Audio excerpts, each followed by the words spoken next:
Hey there, it's Joseph, and welcome back to the YouTube channel dedicated to San Miguel de Allende's secrets. And today we're going to talk about fires in the city.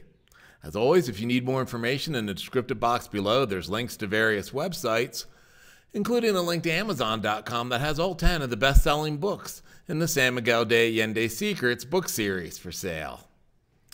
Recently, someone posted on social media about a fire roaring out of control just outside of Centro with no firefighters in sight.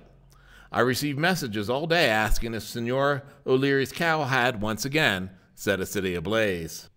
I reassured pals the city was fine, and the fire was a controlled burn, a typical occurrence this time of year following months of no rain. I understand how it can be scary viewing flames if you don't know what you are seeing. Once, I was just beyond Maliquin when a neighboring hill started to burn, and I was amazed at how fast fire spreads. Plus, driving by controlled burns along the highway at night is off-putting. A controlled burn mimics natural fires. They are strategically designed by a team of fire experts and only occur under the safest conditions. The best way to reduce the risk of a catastrophic wildfire is to restore our fields to their natural state with controlled or prescribed burns.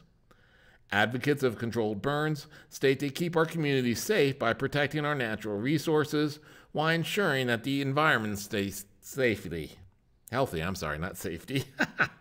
By managing the natural process of fire on the landscape, instead of simply preventing it, habitats improve for native plants, crops, and animals while reducing the risk of having an out-of-control wildfire. Many plants and animals depend on the recycled nutrients and healthy ecosystems that fires produce. Fire management in Mexico has been promoted by various government, civil, and academic institutions as a strategy to minimize the negative impacts of wildfires and maximize the positive effects of controlled burns. With all that being said, expect more fires in the countryside in the coming days and realize all is going to be done to protect the town and our citizens. I get a kick out of how happy Pepe looks in that lower picture there. Very unusual photo. In any case, if you want to keep up on San Miguel de Allende's secrets, feel free to hit the subscribe now button, and you'll get notifications of every time a new video comes out on this channel.